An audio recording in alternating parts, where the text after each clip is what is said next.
여러분 우리가 만약 터키를 성지 순례를 하게 된다면 반드시 들리는 몇 곳이 있습니다. 초대교회에 핍박받았던 성도들이 살았던 지하 도시였던 데린구유, 그리고 기항개석으로 유명한 우리 갑바도키아의 동굴교회이죠. 그리고 여러분 우리가 또 빼먹지 않는 곳이 바로 바울이 개척했던 이 소아시아의 7교회입니다. 사실 소아시아 7교회는 지금 존재하지 않습니다. 왜냐하면 우리가 아는 것처럼 지금 소아시아는 지금의 터키입니다. 이 튀르키예가 이슬람 국가죠. 그럼에도 관광 수입을 위하여 기독교인들의 성지 순례를 허용했어요. 그나마 다행이죠. 만약 그곳이 이란이나 또 사우디 같으면 아마 기독교 유적은 하나도 남아있지 않을 겁니다. 다행히 터키가 세속주의적 이슬람이다 보니까 그걸로 인해서 벌어들이는 어마어마한 관광 수입을 생각해서 나름대로 성지를 관리하기도 합니다. 하지만 그렇다고 해서 교회가 있는 것은 아니에요. 우리가 그것을 돌아보면 대부분의 소아시아 7교회라고 말했던 그곳은요, 그저 빈터나 돌무더기들만 남아 있습니다. 정확하게 이야기하면 그곳이 정말 소아시아의 바울이 세웠던 소아시아의 교회인지도 몰라요. 정확히 말하면 소아시아가 기독교 국가였을 때 그때 그곳에 세워졌던 기념교회들의 흔적이라고 볼 수 있습니다. 비록 그 위치와 흔적들은 사라졌지만요, 요한계시록에는 이 교회의 이름과 그리고 그 교회를 향한 주님의 칭찬과 책망이 명확하게 기록되어져 있습니다. 놀랍게도 그 교회들이 다 칭찬받은 게 아니라는 사실이에요. 우리 생각에 바울이 세운, 다른 이도 아닌 바울이 세웠던 초대교회인데 당연히 헌신하며 충성하며 주를 위하여 살지 않았을까라고 생각하지만요, 그렇지 못했습니다. 칭찬을 받은 교회도 있었고요, 또 오히려 책망을 받은 교회도 있었습니다. 어떤 교회는 칭찬과 책망을 겸하여 받았고, 또 어떤 교회는 아주 통렬한 책망만을 받았다라는 거예요.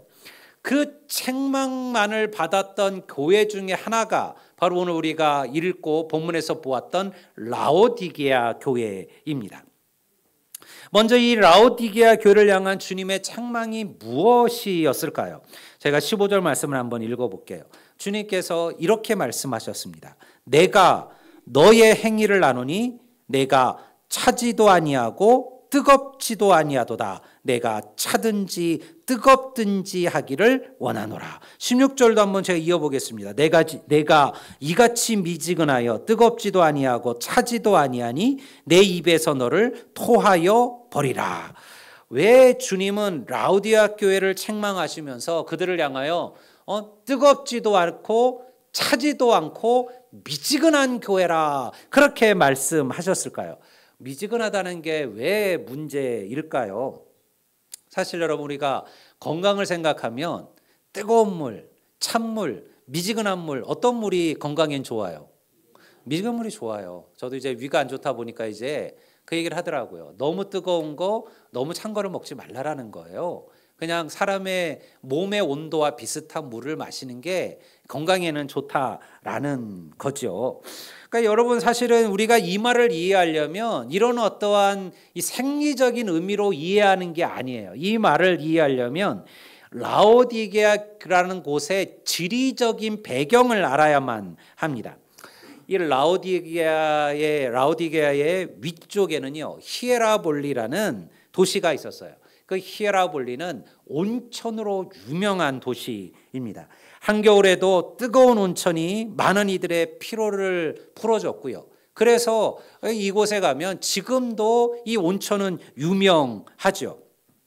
문제는 이 온천이 흘러내려서 우리가 저기 보는 것처럼 라오디게에 도착할 때쯤 되면 이 온천물이 식어서 미지근해지기 시작합니다. 근데 단순히 미지근해지는 정도가 아니고 악취도 나기 시작한다라는 거예요. 그런데 이 물이 계속 흘러서 이 라오디게아의 더 아래쪽에 있는 골로새 지방까지 흘러가게 되면요, 그 물은 차가운 물로 변하기 시작합니다. 그래서 많은 이들의 생수가 되고 목을 축일 수 있게 만드는 거예요.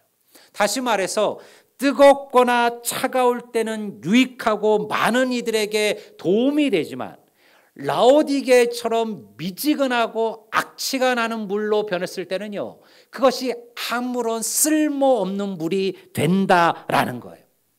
라오디게아 교회에 대한 이 이야기는요, 그들의 교회에 대한 예수님 말씀하신 영적 상태를 말하고 있는 거예요. 라오디게아 교회 성도들을 향한 주님의 책망은 무엇이었어요? 바로 그들의 미지근한 믿음과 신앙의 삶에 대한 주님의 책망이었습니다. 주님 보시기에 그들의 믿음은 히에라볼리의 뜨거운 온천도 아니고 골로새 교회의 시원한 생수도 아닌 거예요.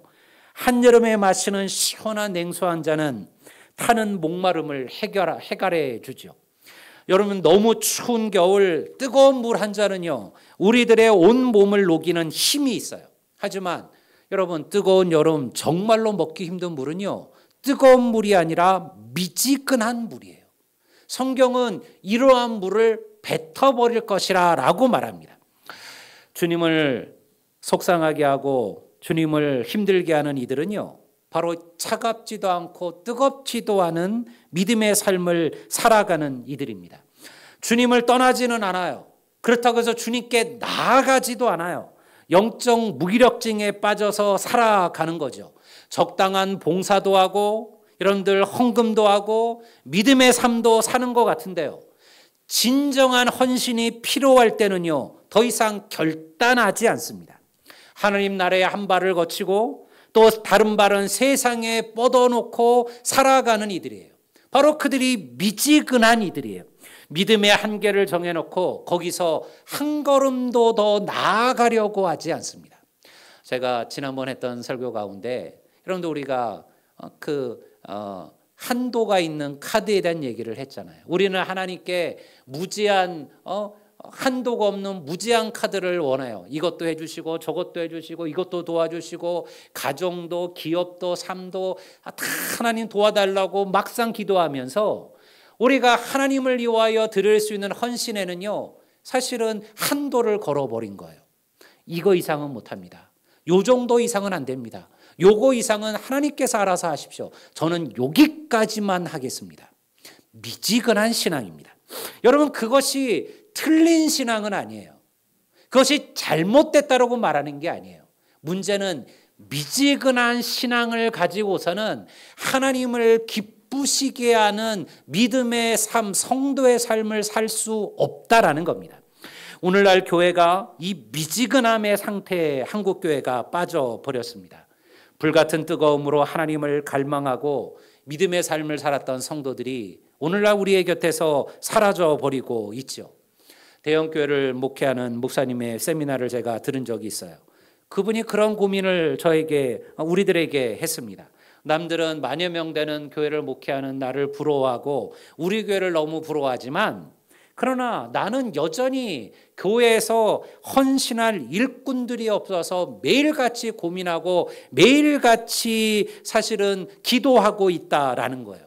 우리 생각에 한 10,000명 정도 되면 교회 얼마나 일할 사람도 많고 일꾼도 많고 부족함이 없고 그럴 것이라 생각하지만요, 그렇지 않아요. 10,000명 되는 교회 안에서도요, 정말 주를 위하여 열망을 가지고 헌신하고 충성한 이들은 많지 않다라는 거예요. 많은 이들은 그저 아무도 건드리지 않고 나를 귀찮게 하지 않는 그런 믿음의 삶을 살아가는 것에 만족합니다. 많은 이들 속에 함께 가니까요, 내가 예배 한번 빠진다고 해서 누가 나한테 뭐라 그러질 않아요. 여러분, 우리처럼 이렇게 수가 많지 않을 때는 한번 빠지면 눈에 딱 보이잖아요. 그러면 바로 목사님이 막 전화가 오잖아요. 그거 되게 불편하잖아요. 목사가 좀 전화를 한번 좀 받고 그러세요. 내가 보니까 전화 받는 분, 안 받는 분이 딱 정해져 있어요. 전화를 안 받으신 분은 이번 주도 안 오겠다는 거예요. 근데 이번 주로 오실 분은 전화를 받아요. 아유, 목사님, 내가 얘기도 끝내기 전에 아유, 목사님 이번 주 교회 갑니다. 그게 첫 마디예요. 근데 못 갈 것 같으면 그 말을 하기가 미안하니까 전화 자체를 안 받는 거예요. 안 그러셔도 돼요, 여러분들. 못 오실 수도 있지요. 인생의 상황이. 여러분들 왜 뭐 일이 안 생기고 문제가 안 생길까요?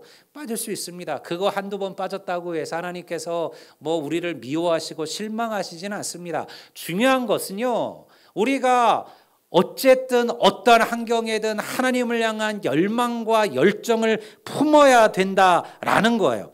여러분 11조도 하고 필요하면 적당한 헌신도 합니다. 그러나 하나님은 그 정도를 원하시는 게 아니에요.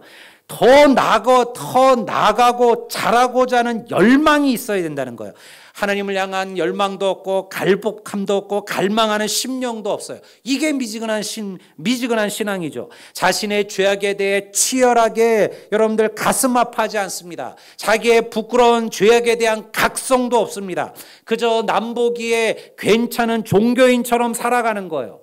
여러분 성경은 이것을 미지근한 자들이라고 말하는 겁니다. 왜 라우디게아 교회가 이러한 질책을 받았을까요? 무엇이 그들을 뜨겁지도 않고 차지도 않은 성도들로 만들었을까요? 그리고 과연 오늘날 우리 교회는 어떠할까요? 17절을 보면 라우디게아 교회에 대한 책망의 이유를 볼 수가 있습니다. 다 같이 한번 읽어볼까요? 다 같이 읽겠습니다. 내가 말하기를 나는 부자라 부요하여 부족한 것이 없다 하나 내 곤고한 것과 가련한 것과 가난한 것과 눈먼 것과 벌거벗은 것을 알지 못하는도다. 라우디게아 교회가 스스로 어떻게 얘기하고 있다고요? 나는 부요하여 부족한 것이 없다. 이게 라우디게아 교회가 그리고 그 성도들이 하는 고백들이었어요. 우리는 부자라. 우리는 부유하여 부족한 것이 없도다. 그런데 주님께서 그들을 보시고 뭐라 그래요? 아니다. 너희들이 부족하다라는 거예요. 부족한 게 없는 게 아니라는 거예요. 너희들이 오히려 공고하고 가련하고 가난하고 눈먼고 벌거벗었도다. 그러면서도 깨닫지 못한다라는 거예요. 이게 미지근한 신앙이에요. 성서시대의 라우디게아는요, 지금 터키 지역 소아시아 프리지아, 성경에서는 부르기아라고 부르는데요, 이곳의 수도였습니다. 교통의 요지였고요. 그리고 부유한 상업도시였어요. 라우디게아는 귀병을 치료하는 그런 특효약과 콜로니온이라고 불리는 특별한 안약의 산지로 유명했어요. 그래서 수많은 이들이 찾는 의료 도시이기도 했습니다. 많은 명성을 얻었죠. 많은 병자들이 여러분들 제국 정말 여러 곳에서 이 라우디게아를 찾았고요. 도시는 엄청난 부를 거둬들이게 되었습니다. 그러니 라우디게아 교회 역시요, 부유한 자들이 모이는 교회 중에 하나였어요. 성경에서 왜 부자를 책망했을까요? 성경에서 부자에 대한 책망은 그들이 부자여서가 아니에요. 성경 어디에도 부자 자체를 주님께서 책망하신 적이 없어요. 부도 하나님이 주시는 것들이죠. 그들이 하나님보다 자신이 가진 부와 물질을 더 의지하고 그것을 더 갈망하며 살아가게 될 때 주님은 부자들을 책망하셨습니다. 라우디게아 교회의 고백이 이런 거잖아요. 나는 부자라 부요하여 부족함이 없도다. 여러분, 그러니 그들의 믿음이 미지근해질 수밖에 없는 거예요. 왜? 부족함이 없다 여기기 때문에 기도하지 않습니다. 하나님을 갈망하지 않습니다. 하나님의 은혜를, 하나님의 도우심을 구하지 않는 거죠. 하나님 앞에 완전히 꼬꾸라져서 하나님 아니면 안 됩니다라고 말하는 자가 없는 거예요. 내가 부유하여 부족함이 없다고 생각하니까요. 여러분, 이러한 믿음이 미지근한 믿음이에요. 주님은 이것을 책망하신 거예요. 주님은 그들과 정반대로 보셨습니다. 오히려 주님은 라우디게아 교회와 성도를 향하여 너는 곤고하고 가련하고 가난하고 눈이 멀고 헐거벗었다, 이렇게 말씀하고 있습니다. 사실 그들은 화려한 비단과 화려한 장신구로 자신을 치장하고요, 그리고 아마도 좋은 거, 좋은 집, 비싼 거, 좋은 거는 다 누리며 살았을 겁니다. 그럼에도 주님의 보시기에는요, 그들은 영적으로 헐거벗은 자에 불과했다라는 거예요. 오늘 우리가 가진 영적인 질병이 바로 이러한 것들입니다. 어느 순간 우리가 믿음에 대한 갈급함을 잃어버렸습니다. 오늘 내가 은혜 받지 않으면 나는 소망이 없습니다. 주님이 도와주지 아니하시면 나는 다른 길이 없습니다. 이러한 열망을 가지고 하나님을 찾고 구하는 이가 없다라는 거예요. 여러분, 그래서 성경은요, 부자가 천국에 들어가는 것이 낙타가 바늘기로 들어가는 것만큼이나 어렵다라고 얘기하는 거예요. 부자가 문제가 아니라 부자가 그들의 가진 부를 의지하고 그들의 가진 부를 하나님보다 더 사랑하게 되기 때문에 그러한 거예요. 그렇게 되면 여러분, 그들이 하나님을 향한 열망, 갈급함을 잃어버린다라는 거예요. 그러니 부자만 그런 게 아니에요. 여러분, 하나님이 아닌 다른 것으로 자기의 소망을 삼고 자기의 부를 삼는 자들은 다 부자예요. 그런 이들은요, 하나님 보시기에 여러분 천국에 들어가는 것이 어렵다라고 말씀하시는 거예요. 야복강에서 야곱은요, 하나님께 부르짖었습니다. 그는 누구보다 절박하고 누구보다 간절했습니다. 그가 아버지의 집을 떠날 때 자기 아버지와 자기의 형을 속였잖아요. 그래서 형이 받을 축복을 가로챘습니다. 그런데요, 그 많은 시간이 흘렀음에도 그의 형 에서는요, 그 원한을 잊지 않고 있었습니다. 야곱이 돌아온다는 얘기를 듣고요, 이 에서가 400의 군대를 끌고, 그때 이미 에서는 한 무리의 족장이 되어져 있었습니다.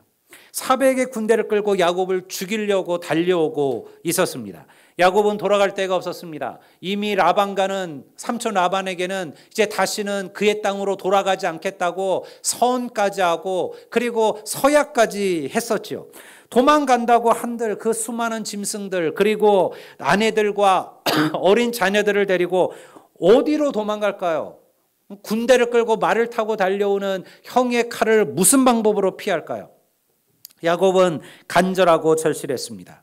그는 야복강에서 하나님께 밤을 새워가며 하나님께 기도했습니다. 그 기도가 얼마나 간절하고 갈급했던지 성경은 그가 그날 그 밤 하나님의 천사와 씨름하였다, 레슬링하였다라고 그렇게 이야기합니다.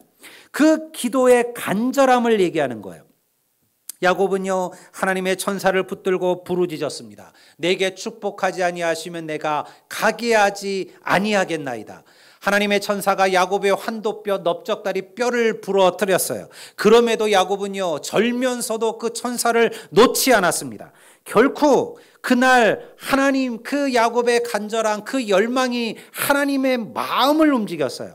그날 그는 야곱이 아니라 하나님과 겨루어 이긴 자, 하나님의 황태자라는 이스라엘이라는 이름을 얻게 된 줄로 믿습니다. 하나님이 뭘 보신 걸까요? 야곱은 여전히 부족한 인생이었습니다. 그는 여전히 사기를 치고 사람들을 속이는데 익숙한 사람이었어요. 하지만요, 하나님을 향한 그 열망, 하나님이 아니면 내게 다른 길이 없고 하나님이 아니면 내게 도움이 없다는 걸 알고 있고 그 열망으로 갈망했던 그 마음을 하나님께서 기억하셨다는 거예요.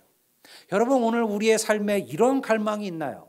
여러분, 우리가 기도할 때 이러한 간절함으로 기도하고 계신가요? 왜 내 기도는 응답받지 못하고 왜 내 삶은 달라지지 않는가? 왜 하나님은 나의 간구에 나의 구함에 말씀하지 아니하시는가? 이렇게 기도하셔야 된다는 거예요.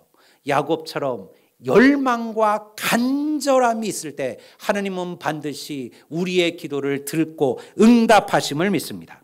여러분, 이것이 오늘날 우리에게 필요한 거예요. 하나님의 교회 안에 이러한 열망이 회복되어야 될 때 하나님은 그 열망을 통하여 하나님의 교회에 위대한 부흥을 허락하실 줄로 믿습니다. 그러면 어떻게 할까요? 18절을 제가 한번 읽어보겠습니다. 내가 너를 권하노니 내게서 불로 연단한 금을 사서 부요하게 하고 흰옷을 사서 입어 벌거벗은 수치를 보이지 않게 하고 안약을 사서 눈에 발라 보게 하라. 여러분, 이 구절에 지금 제가 아까 얘기했던 라오디게아 교회에 대한 얘기를 하는 거예요. 아까 라오디아가 무엇으로 유명했다고 그랬어요? 콜로니온이라는 눈을 치료하는 안약으로 유명했어요. 주님께서 그 말씀을 여기다가 하시는 거예요. 그들이 지금 다른 이들의 눈을 고쳐주지만 자신의 영적인 눈이 멀었다라는 것을 모르고 있다라는 거예요. 그러니 너희들이 안약을 사서 너희의 눈을 치료하라. 너희의 눈에 발라 보게 하라. 여러분, 이게 진짜 주님께서 안약을, 그 콜로니라는 그 안약을 싸서 눈에 바르라, 그 얘기일까요? 아니죠. 이것은 영적인 의미를 품고 있는 겁니다. 다시 말해서 그들이 자신을 돌아보라는 거예요. 너희들의 어두운 눈을 뜨고, 그리고 너희들의 믿음, 너희들의 교회, 너희들의 삶을 돌아보라는 것입니다. 불로 연단한 금이 무엇이에요? 이것은 주를 위하여 고난받는 성도들의 믿음이에요. 당시 소아시아 교회 여러분들, 이 불같은 고난과 이 시련을 통하여 하나님께 나아가는 수많은 교회와 성도들이 있었어요. 여러분, 그것을 배우라는 겁니다. 그들이 가진 세상적인 물질적인 부유함을 상징하는 금을 버리고 정금과 같은 믿음을 가지라는 거예요. 그들이 갖고 있는 갈망하는 그 금이 진짜 금이 아니라 하나님 보시기에 정금 같은 믿음을 회복하라는 것이죠. 또한 화려하고 사치스러운 세상의 옷을 벗고 예수님의 보혈로 깨끗하게 되어진 새 사람의 옷을 입으라는 거예요. 여러분, 믿음은 자신의 부끄러움에 대한 자각으로부터 시작됨을 믿습니다. 나를 돌아보는 것이 믿음의 시작이에요. 하나님 앞에 내가 어떤 인생인지를 우리는 알아야 됩니다. 하나님 앞에 내 자신의 연약함과 죄악됨을 부끄러워하는 것이 부흥의 시작이에요. 이것이 바로 안약을 발라서 보게 하라는 거예요. 뭘 보라는 거예요? 너의 자신을 보라는 거예요. 하나님 없어도 살 수 있다고 말하는 너, 스스로 부유하다고 믿고 하나님을 찾지 않는 너 자신, 세상의 것에 네 마음과 생각을 두고 살아가는 너 자신을 볼 수 있으라는 거죠. 여러분, 이것이 새로운 시작입니다. 그래서 부흥의 시제는요, 항상 강렬한 통렬한 회개와 그리고 통회가 있는 거예요. 식어져 버린 사랑을 부끄러워할 줄 알아야 합니다. 식어져 버린 말씀과 예배에 대한 갈망을 부끄러워할 줄 알아야 돼요. 여러분, 모든 이들이 나이가 들면 다 라떼는 라떼 얘기를 하잖아요.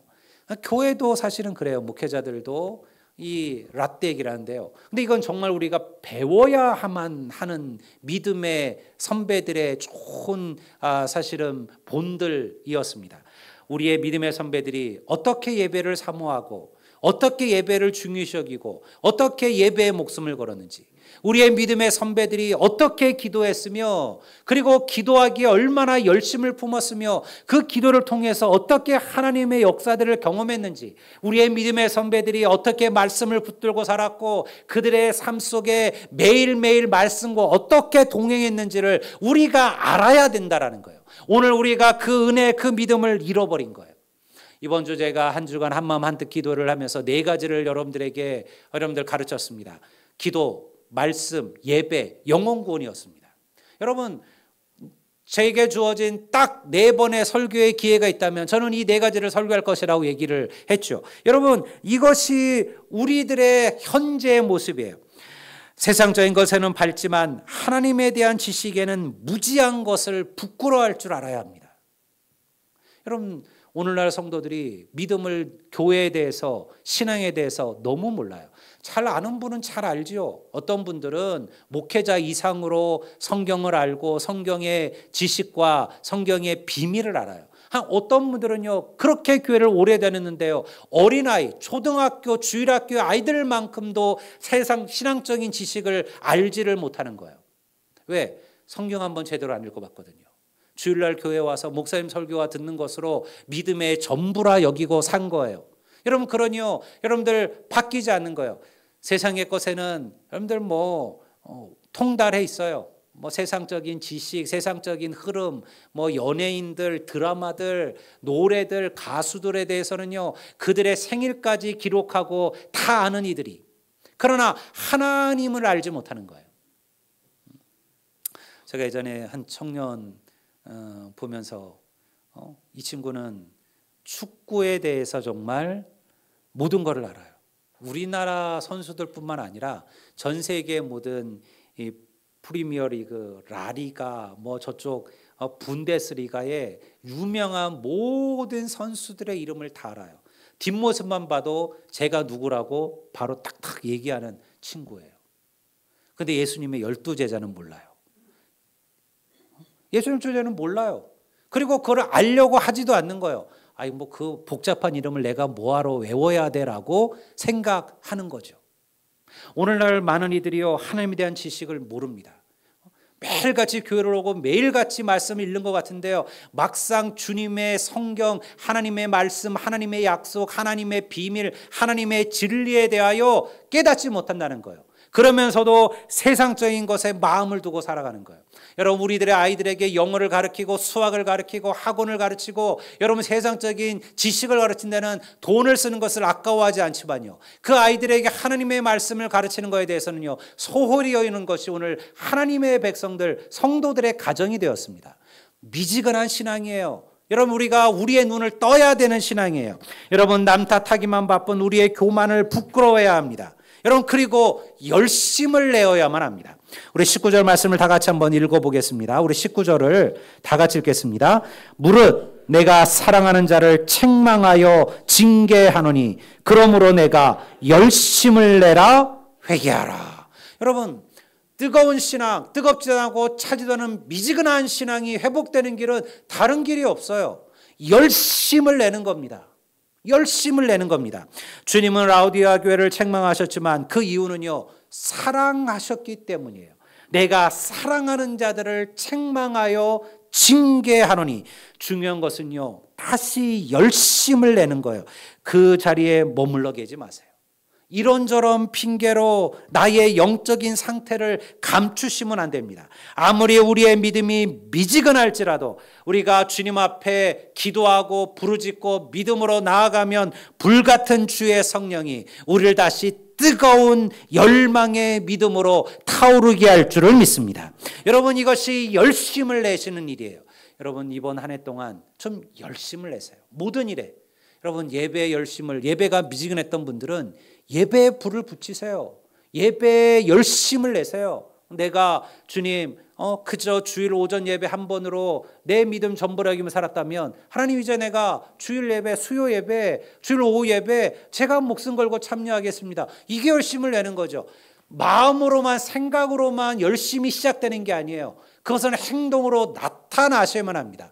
제가 예전 설교 가운데 1도 1인치, 1도 한 걸음 1인치라는 설교를 한 적이 있어요. 1도 1인치 한 걸음. 여러분, 우리는요 다 요 1도 1인치 한 걸음이 부족한 거예요. 여러분들이 다 부족한 게 아니에요. 다 99도까지는 물이 물을 끓어요. 여러분들 99걸음까지 걸어요. 그런데요 한 걸음을 더 못 나가요. 1도를 더 못 올려요. 근데 99도는요 절대 물을 끓게 만들지 못합니다. 1도가 더 필요한 거예요. 그 1도, 여러분, 그게 열심이에요. 그게 열심이에요. 우리가 하나님을 향한 이 1도를 붙이는 거, 그 1도만 있다면 물이 끓어오르는 거예요. 불이 되는 거죠. 여러분, 하나님께서 오늘 우리에게 이와 같이 말씀하셨습니다. 여러분, 믿음의 부끄러움이 있으셨습니까? 그 부끄러움을 가지고 하나님 앞에 나가십시오. 은혜가 풍성해지고 성령이 충만해지면 우리 자신을 돌아보게 돼요. 하나님의 자녀들을 흔들고 넘어뜨리고 유혹하고 미혹하는 악의 권세들이 우리 곁에 있음을 깨닫게 됩니다. 여러분, 영원한 것을 잃어버리고 썩어질 것에 마음을 두고 살아가는 내 자신을 돌아보게 됩니다. 그리고 우리가 쌓아둔 세상의 그 어떤 것과 바꿀 수 없는 천국에 쌓여져 가고 있는 우리의 상급을 보게 깨닫게 되는 것이죠. 그것이 바로 영적인 눈이 밝아진다라는 의미예요. 여러분, 비록 우리가 지금 미지근하고 우리가 지금 하나님 보시기에 여러분들 우리의 믿음이 약할지라도 그게 끝이 아니에요. 여러분, 미지근해진 것은요 뜨겁게 달아올랐던 적이 있었다라는 얘기예요. 원래 차가운 것은요 미지근해지지도 않습니다. 뜨겁고 불타일었던 이들이 있었어요. 그런 시간이 내게 있었어요. 근데 우리가 그때를 잊어버린 거예요. 그래서 미지근해진 거예요. 그런데요 여러분, 다시 태우면 됩니다.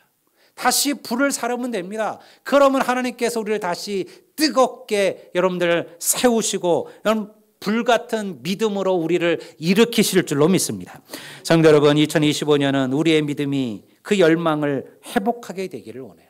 여러분, 이번 2025년 다시 결단하세요. 해마다 결단하지만 얼마나 좋아요. 우리가 이렇게 1년이 1년이 뭐 1000일, 만일 정도 되면 포기하잖아요. 그런데 또 새해가 왔습니다. 다시 한번 결단할 수 있습니다. 하나님, 내가 올 한 해는 기도하는 일, 예배하는 일, 말씀을 붙드는 일, 영혼을 구원하는 일, 그 주를 위하여 살아가는 일, 그리고 하나님의 기쁨이 되는 일, 내가 이 모든 일에 열망과 열심을 내겠습니다. 여러분, 이러한 결단과 이러한 마음들이 오늘 우리 안에 시작되고 회복되기를 주의 이름으로 축원합니다. 우리 다 같이 자리에